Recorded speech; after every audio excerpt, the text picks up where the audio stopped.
And then 5 years from now, I hope I find my missing rib. And in the next 5 years, hopefully, my heart is more opened and receptive to feelings and affection, and I'm a better man. Yeah. You know that you notice that when you even try as much as possible to put an idea out there, it gets knocked off or knocked down. And then so in the end, it is more or less like, why try? And then the thing about life, when you don't learn your lesson, it keeps teaching you till you finally learn.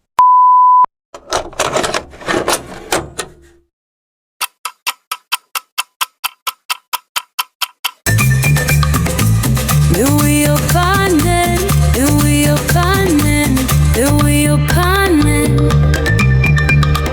Calvin, David, Rex. Boys, let's go. Hello to our listeners, and we're back again. The WeWe Opine podcast is here again. Yeah. And I'd like to cue in the music at this point, but I feel like that would be corny. So let's just move on. It's good to be back again. Our last episode really flew, luckily for us. And I'll just like to thank our listeners, because the last episode did very well, and I'm very happy. Even though we hadn't really produced any episode for a while, the last one really, still got a little bit of traction. And I just want to, thank everyone that listens to us and shares our episode on our podcast. And we say that this season and the next season to come will be way bigger, will be better, and will be way more entertaining. Yep. So just stay tuned. Now today, we're going to be having an introspective episode. Basically, we're going to be talking about ourselves and where we see ourselves, our life as it is now. We're going to be looking back and then looking at the present and weighing some of the things that has brought us to this point, and if this is what we expected, basically. And hopefully we're going to have a very candid discussion that is going to make you feel maybe better, and maybe encourage you to, be better, do better, and maybe just help you in some way or the other, or comfort you in one way or the other. But before we do that, I'd just like us to talk about something briefly. Obviously, we're students of politics and international relations, if nothing else. And in the last week, something tragic happened by the death of Charlie Kirk. Obviously, there are a lot of divided thoughts and opinions about this. And some people think he deserved it, which is very, very brutal and inhumane to say, because we're talking about humans here, and there's no defense for anybody being killed based on the things they say because you do not like them. So it's like, if you don't like someone, you might just ignore them. That's the best thing to do. And he didn't deserve to die. Nobody deserves to die. The people in the political system right now is crazy. Like the one in Gaza, just everywhere people are dying, and it's so chaotic. But I want to dwell on this Charlie Kirk matter. What has he told you? What has been your interpretation of all the things that has come about as a result of this assassination? Yeah, so basically, when I heard of the news, it was quite tragic, because I'm not a stand follower of him, but at least I've been aware of him basically. But it just speaks to how extremism is common on all sides. Like, certain people feel like if they are part of, or they believe certain things, they cannot be extremists. But we see that anybody can be believes to the point that you kill for them, or not even killing, because it's one person that killed, but so many people came out to defend it and all that. I don't really know who he is or what he does, but it's just absurd that people will celebrate the death of someone because they don't like his opinion. So it just feels kind of rough that anybody can be extreme or celebrate the death of another person. That's what I would just say. Yeah, anybody can be extreme, and some people like to think that they're the moral side, either side of the political side. They would like to think that they are the best, and what they believe is the right thing to believe. However, even when you think you're like the upright, you're the saint, there's always this set of people, this band of people that will always want to take it to another level beyond the normal ramifications of what these things are. And the best way to combat these things is usually to draw boundaries between yourselves and this kind of people. However, it seems like a lot of people did not do that. You know, if you say that you're a liberal and you stand for freedom of expression, freedom of just freedom, basic rights, against fascism, you're against all these things.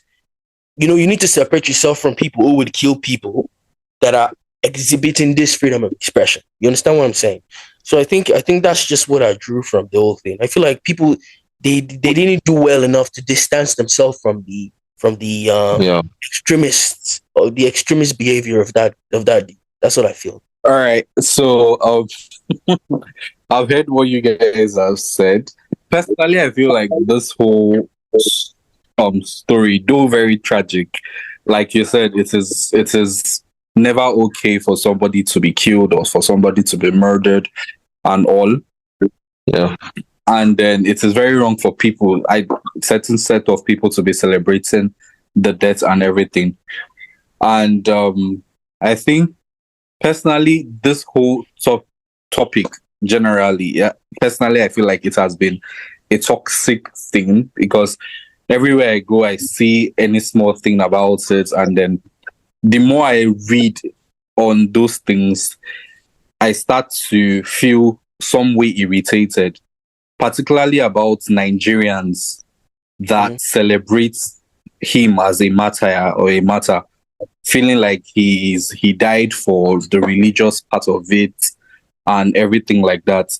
Like, get your facts right, get your story right. Like, I literally saw somebody carry the whole thing to church to preach about it and talk about how they should mourn about it, how a very dedicated Christian has died, and this one, and then how he was a very core believer of Christ and everything. And yes, of course, he obviously showed that part of his life, him being a Christian and everything. However, there are some of his doctrines or some of his policies that do not go hand in hand with what the Bible says. I don't know if you guys are aware of it and everything. And then I would just say that based on my own understanding, everything that I know has been based on public opinions. So I do not really know him as much. But there was a particular post about talking about how the person who they arrested did not kill him, but his ideology was what killed him, because apparently he was pro-gun and advocating for people to have weapons and everything, and that is what eventually killed him and all.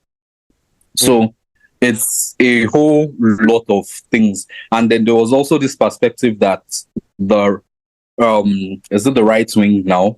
That is the Republicans. They are pushing the ideology of the death and everything to sort of cover up several underground things that were happening or that is happening and everything like that. So, and the idea that the whole conspiracy that the person who shot him was probably a black person or someone of mixed race or something like that. And then it turned out to be a white boy who is actually part of the Conservative Party, and his father is a diehard Trump fan. So, like, the whole idea and everything. So, personally, I just feel like if you want to go in depth with it, you will just sink yourself. So, I tried as much as possible to push myself away from it. Yeah. I feel like I was just like, I feel like we should round up this so we can get into it. But before we round up, I'd just like to say that, you know, this thing, obviously, there was no way that it wasn't going to be politicized. There was no way. yeah. It was going to be politicized, and they're rightfully doing it. And they are doing it to the way they want to do it. However, I'd just like to say something, that if you do not want to like someone, you're going to find a reason not to like someone, even if the person is Jesus Christ. So people always find a reason to not like someone, to not like a group of people, to not like this, to not like that, because they will always find a reason. They will say, he said this, he said that, and they might take a part of it, or they might even say, I just don't like him, even though he hasn't said anything. wronger. So Yeah. if you're not gonna like someone, you're not gonna like the person. So I feel like people should stop pretending. People should stop pretending and trying to do just no. I feel like I feel like the politicizing of it is messed up, but it was gonna happen. So Kovan, you wanted to say something? Yeah, obviously, I don't want to dwell too deeply on a topic because the only thing I'll say about him being, yeah, because when I speak with a lot of Nigerians about it, just bringing up a conversation, because to be honest, not to be insensitive, but on this side of the world, it doesn't really, I will not use the word not matter, but people are more focused on our own issues that we have going on in the country. But basically, when I bring it to people that are more politically inclined, they always say that, okay, he's a racist and all that, he was a racist and all those kind of things. But basically, just what to say about that is that I would say that he was very, the way he spoke is what he didn't mind his words. That's what made people hate him because he was very, very like blunt in the way he spoke and addressed things, especially his comments towards the black community. Like if you are listening to that, even as a black person, it sounds very, yeah, like that's what I'm adding to the point that maybe that's what made people not like him because he was very, very strong with his words. But yeah, Yeah, but still a certain we must. I feel like we must take a stance on the fact that it does not matter what he said. He shouldn't have been shot in the freaking neck. That is just that simple. yeah. Absolutely, Because yeah. saying that that's why. That's not why he got shot No, I'm in not the saying neck. that. No. I'm not saying that's what you're saying, but like that's what people are saying. That's what Yeah. you're saying. You're saying that that's what people are saying. That's why the reason people have said worse things, bro, and they were not shot in the neck. You understand what I'm Absolutely. saying? And if you say you are for freedom of speech, then you must be freedom of every speech. I think it's just simple. You can't. People like to draw a line. You say you support something, but you only support it to the ramifications of how it benefits you or how it makes you feel. Mhm. That's not how it works. That's not how freedom works. If you say, for example, now, when it comes to the gun aspect, like spoke about, he spoke about the fact that he was advocating for gun violence, right? You can say that Yeah. you can say that it's ironic. It's true. He was advocating for gun violence, and you can say it's ironic that this has happened to him. But we must not take away the humanity from these discussions. And I feel like that's what some of this politicizing divisionism is causing. Because we Exactly. are so divided by politics that we have removed the humanity from our discussions. And that's I feel like that's just all I want to say. So I feel like we should round this up and talk about something else. Yeah. Sorry, can I just add something or ask a general question Sure, before we sure. round off? Yeah. So, also in a conversation with one of my friends, he talks about how the death would cause a war and everything, and how his wife declaration and everything is so strong that everybody is supporting her and everything, that if she runs, and the person just said if she runs for president she would win. Nah, bro, that's not happening. Nah, Like, she's not even that Emily is not even that politically inclined. Like she's not. I Bro, don't think. the thing is, we know Nah. her Clark's wife, and I think that's where it's going to end, to be honest. And not to be Yeah. insensitive, but we don't know her. Like, we have never heard We don't know. We just know her like as that's his what I wife. was literally saying, because he was like, oh, the support she's getting online and everything. Yeah, I'm she like, gets a lot of support, but she was never She politically was never political. like. Yeah, She was not and his wife. She was not part of Turning Point USA or anything. Like, yeah, she was but just yeah, his she wife. gets a lot of support. She was just his wife. But I feel Honestly. like some of these things, right? The rhetoric you hear is based on the people you hear from. Like, if they are Republican leaning or liberal leaning. So, Mhm. whatever you're saying, some of your ideologies are not your own.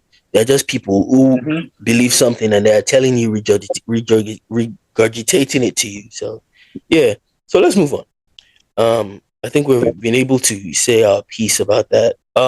So I remember I was thinking about it because when I came to Nigeria, I think part of my high school experience in Nigeria was really, really fun, and I had a very great experience in secondary school in Nigeria, SS3 specifically. And I remember that I felt like, wow, because there was an high that came with the experience that I had in boarding school. There was like a high, the experience of the friends around me, the people, the friendships we made, the relationship we built, our academic success, which was very, very good, there was this high that came with it. And I always felt like, could he be better than this? Could he ever be better than this? What I just want to ask is, first of all, before we dive into really, really where we are at right now, what is the point in your life where you felt the most high? You felt like this is peak, and I wonder if I could ever get beyond this. That's what I want to ask first. It is sad that was very, very early on in my life. Like that was very, very early. Okay. Like I understand your question, but like now that I think about it, it's kind of sad for me because I don't think I was up to 12 when I had that emotion.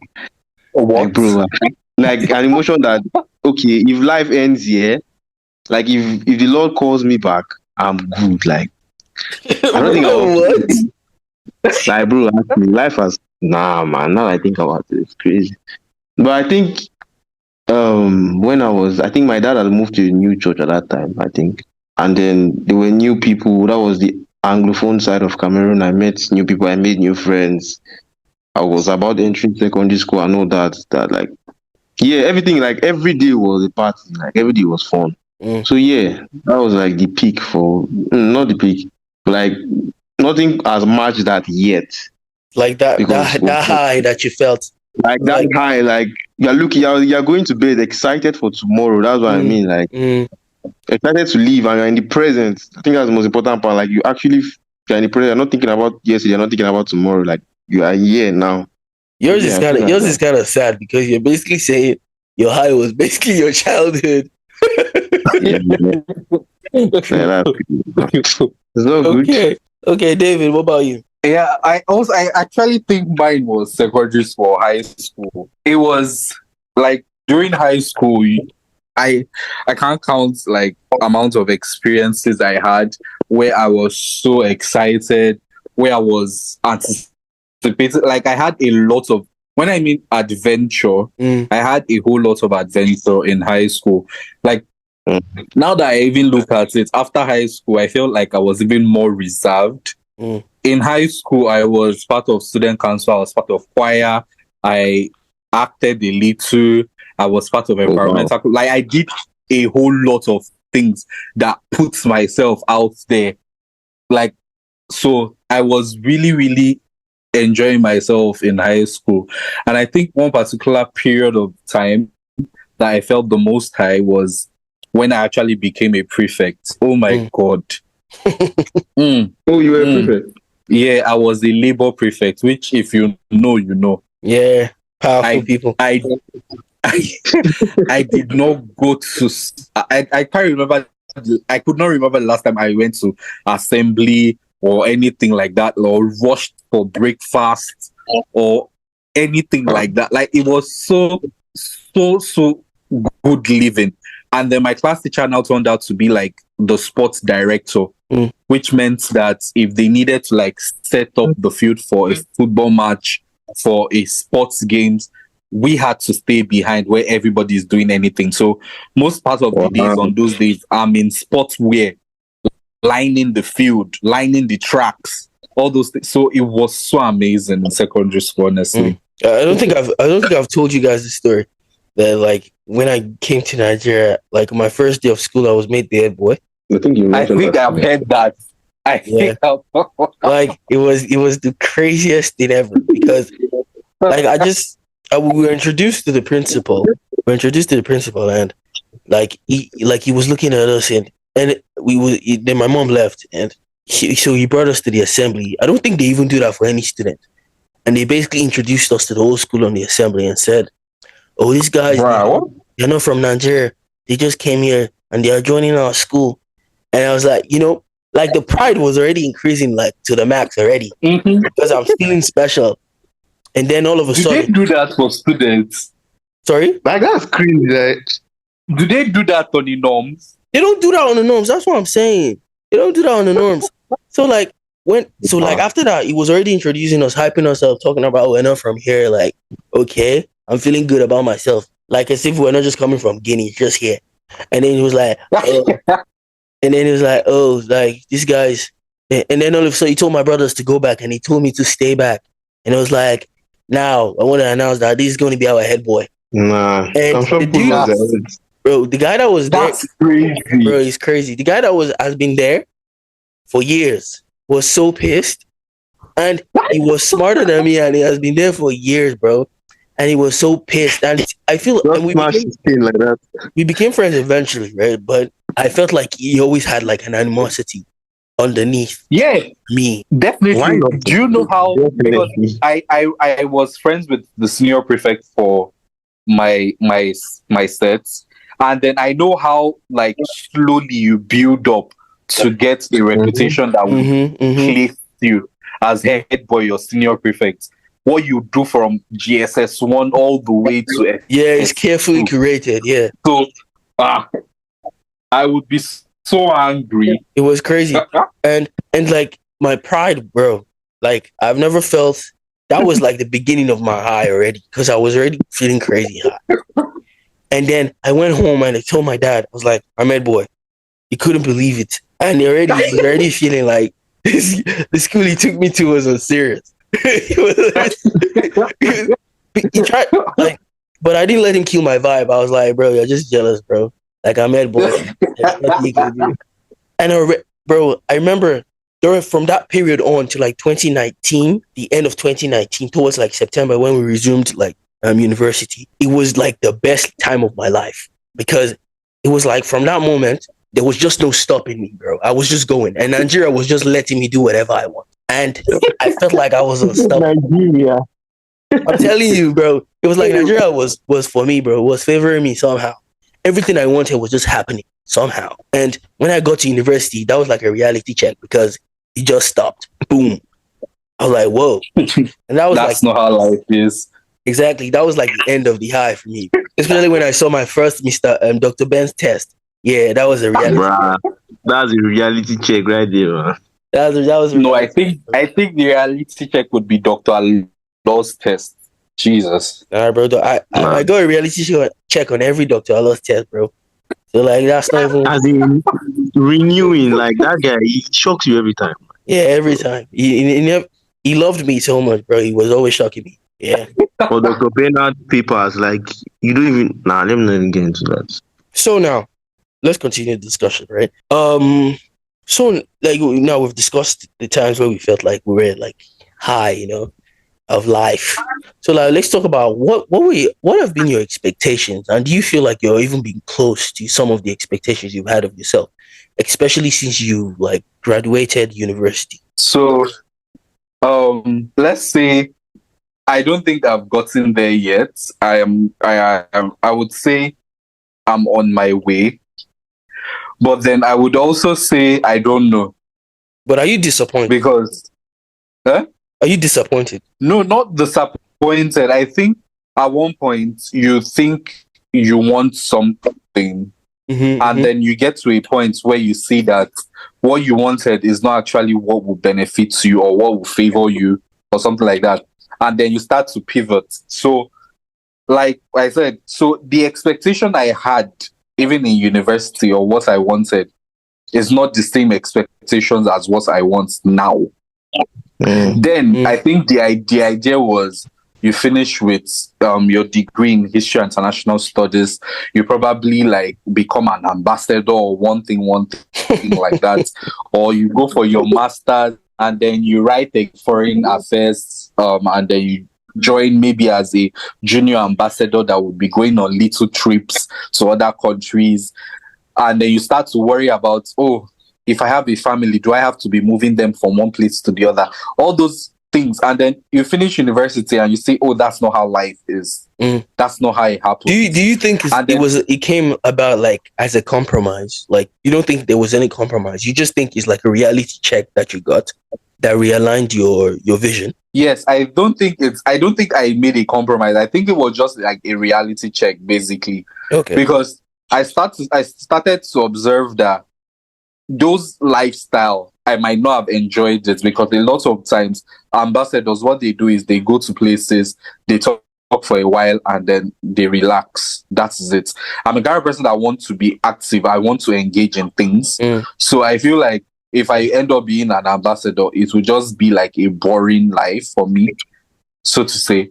So I started to realign myself with what did I want? What was I interested in? How do I want to move forward? What where do I want to see myself in the next 30 years? How do I want to be remembered when I die? And all those kind of things, like where do I want my impact to lie and everything? And then that is how I slowly build up.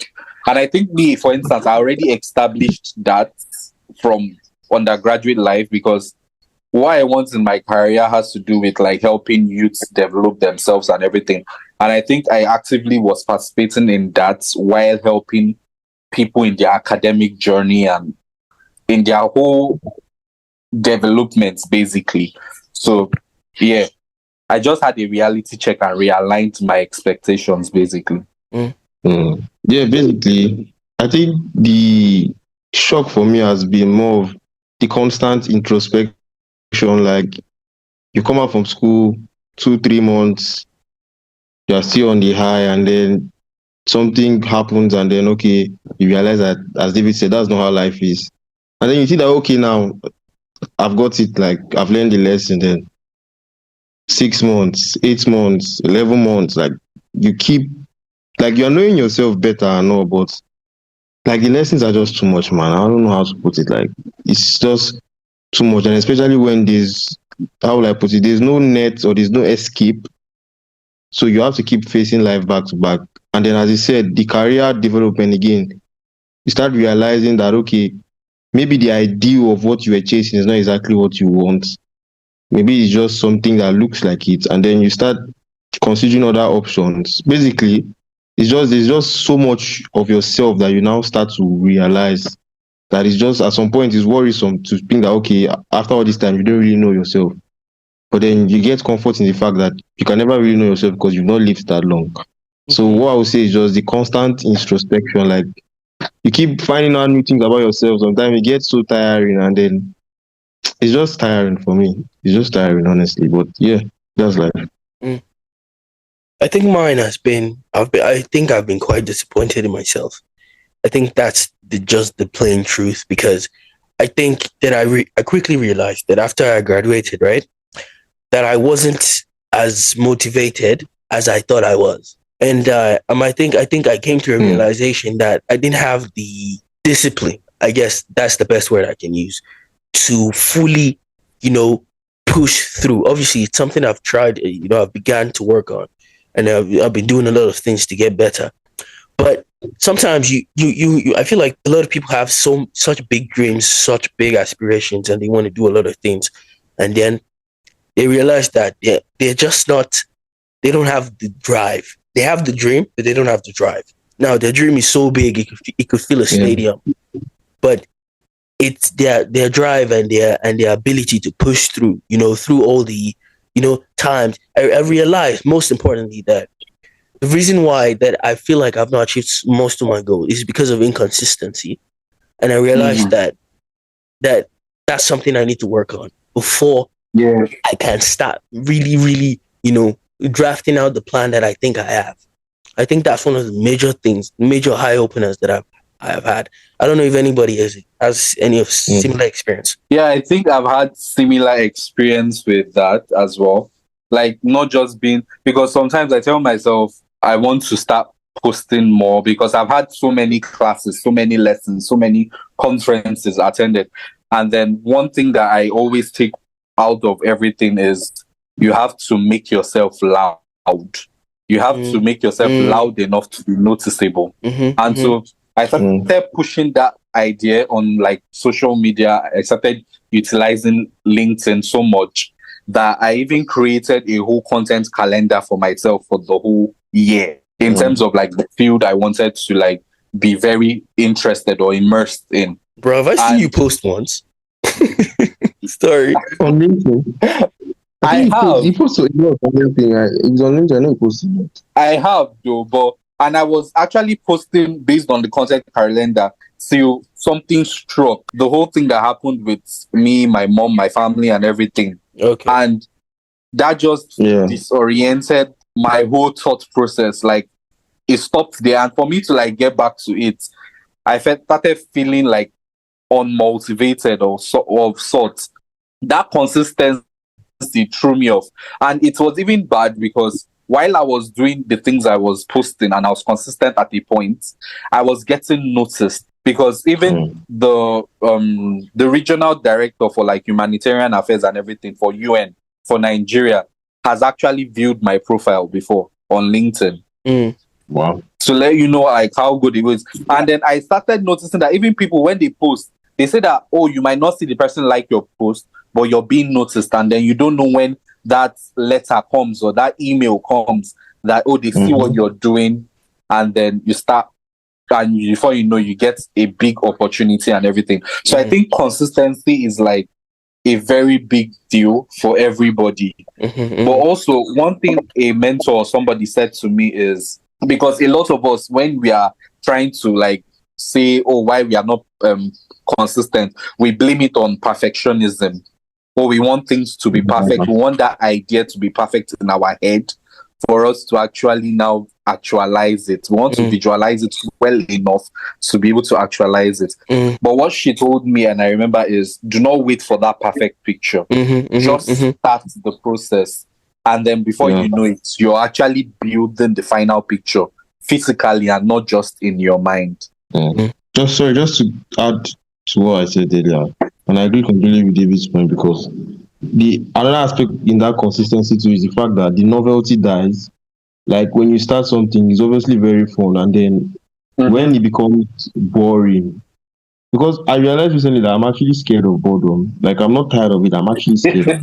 What do I mean by that? Because in university, I don't know, all of you know I'm a weird person to a certain degree, like, and all that. But there's a way I keep myself entertained. Yeah. Like I can be entertained even without technology or human connection or anything, without reading books, like, because my mind is always going on, or something is always going on in my head. So when I have an idea or a project I'm working on that is inclined to that mental exercise, I can go on for as long as possible. Sometimes you are doing certain assignments that nobody cares about, that are not due anytime soon, but it's interesting because you're not doing it for the mark, you're actually learning. But when you're now out of that school space, when nothing is really rewarding to you, and you start a project and then 2-3 weeks, the love for it dies, and then you just want to finish it. But I will not even get to the point of starting and pushing through the boredom, like just thinking about the fact that it's not, I'm sort of doing something that is not fun, and reconciling that with the fact that that is a necessary aspect for growth is something I've been battling with for like probably like 10 months now.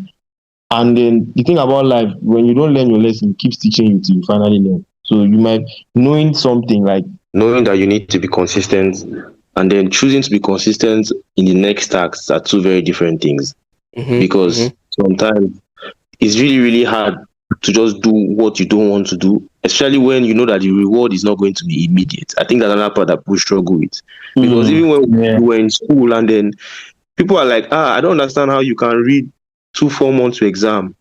And it seems like you have the whole delayed gratification figured out, but like, bro, in 3 months, I'm going to see my results. So it's not really like I'm waiting that much. And then the process is rewarding, because you're reading for the first class or the 4 point whatever, but you are also rewarded when you submit the assignments. You're rewarded when you read what you write. You're rewarded, like, there are little rewards. So when all of that is taken out, like all of that, you can literally do a great piece of writing, and then you post it and you get 0 views, or a piece of content, and then people around you are not inclined to that. So because at least in school, like, bro, even when you were in school, like, okay, nobody really cared about your assignment, but at least they're going to look at it. I won't lie, that gave me some kind of reward emotionally. They're going to look at it. Nobody cared about your assignment. Yeah, Are like, you sure? No, I mean like now when you do something, Okay. like, I can't write an essay about something and send to my dad. He'll probably be like, oh, that's good, I'm praying for you. Like, come on now. So it's like there is no reward. So now it's just a matter of stacking evidence, stacking things that nobody's going to see. And it's not like they're doing it for 6 months. Because everybody's like, oh, you can focus on, but you have to do that for like years. And then it's like nothing, because I don't know if you guys listen to Alex Omozi, not to get motivational, but he says it's nothing for a long time, and then it's everything at once.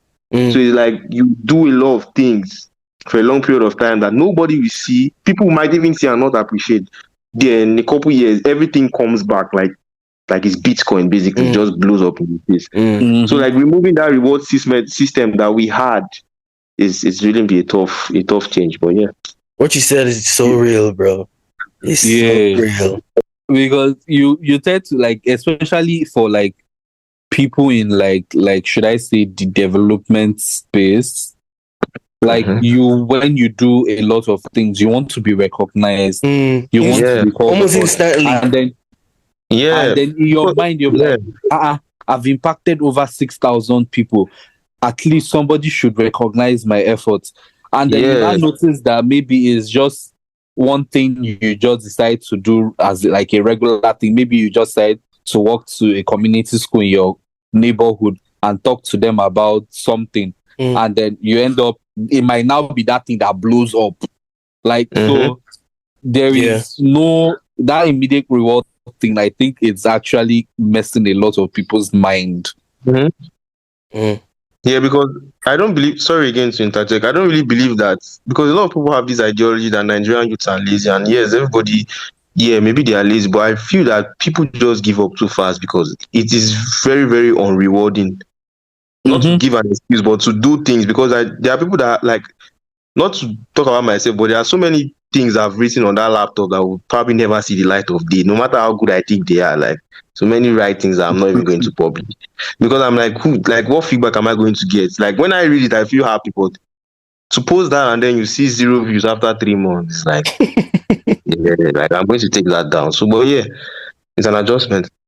Yeah. I think what you said is so real, because we need to get rid of that instant gratification thing.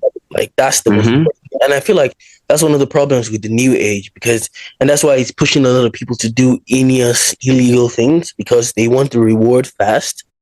And we have been used to the instant gratification of reward. For example, even when I was in school and when I read, I always reward myself with like screen time, those kind of things. Yeah.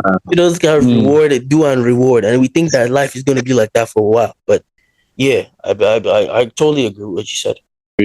Oh yeah, I think I wanted to say something about ageism. Okay, say how that also affects, like, when David made mention of like Nigerian youth, people calling Nigerian youth lazy and then they give up too early. I think a factor that has to do with that too is ageism, especially in every workplace. We are youths, we sort of have like fresh ideas, we have fresh inputs we want to give, but you notice that when you even try as much as possible to put an idea out there, it gets knocked off or knocked down. And then so in the end, it is more or less like, why try? Let me just go as it is. And that's where people end up not finding joy in what they enjoy doing, or in the work they think they would enjoy doing. You just say, oh, let me come to work and go home.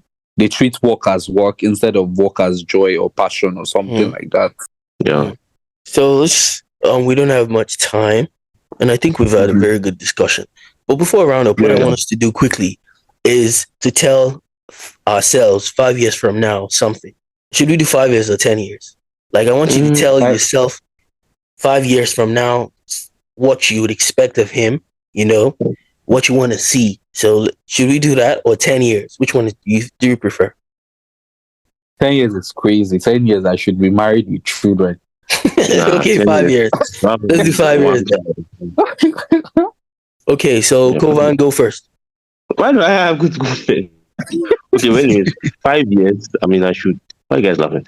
I should be. Are we talking like career or general life? Yeah, general, everything. Yeah, 5 years, man. Should have probably met who I want to marry. I think that's the first thing. Secondly, I don't know why you're laughing. Secondly, I should have finished my master's, probably starting a second one. I should have published at least 2 books. Don't have to be anything crazy. And it's not, calm down, bruv. It's not anything. It's not even based on career, like actual literature. Like, I actually like literature since secondary school. So probably like 2 novels or things like that. And written something like maybe like 10 plus or 20 plus like documentations online, publications and all that. Yeah. Many more things, but I think that's what I'm comfortable with putting out there. So yeah. Okay. David. So 5 years from now, based on my calculation, I hope to probably be doing my PhD. That's nice. 5 years from now, I hope to be a strong voice in terms of like youth development and peace building generally. 5 years from now, I hope to have as many. Anyway, if I'm doing my PhD, then I should have as many publications as I can. So, yeah, 5 years from now, Yeah. I hope to at least have attended a United Nations side event, maybe Okay. speak on one of the side events, or at least participate on one of the side events as well. And then 5 years from now, I hope I find my missing rib. Okay. Okay. Is that all? There's more, but I think we'll get it as we are going. Okay. For Those me, are like the main focal points. Yeah. okay. For me, in the next 5 years, I just hope that I've fully discovered myself, and I've finally been able to Important. live in my own being, and like I've relinquished the anxiety that comes with my everyday life, and I'm finally comfortable to do the things I love without, thinking about the outside noise. And I also want to be done with done with all my academic pursuits by then. In the next 5 years, I want to be done with all the academic stuff and finally establish myself business wise in some of the things that I plan to do. And hopefully, not hopefully, in 5 years, I would have, established myself professionally in some of my passions, and, looking forward to the next part of my life. And in the next 5 years, hopefully, my heart is more opened and receptive to feelings and affection, and I'm a better man. Yeah. And maybe do any of us actually want to be like a CEO or something, like, well, executive director? For sure. Okay. I think we've had a very nice discussion.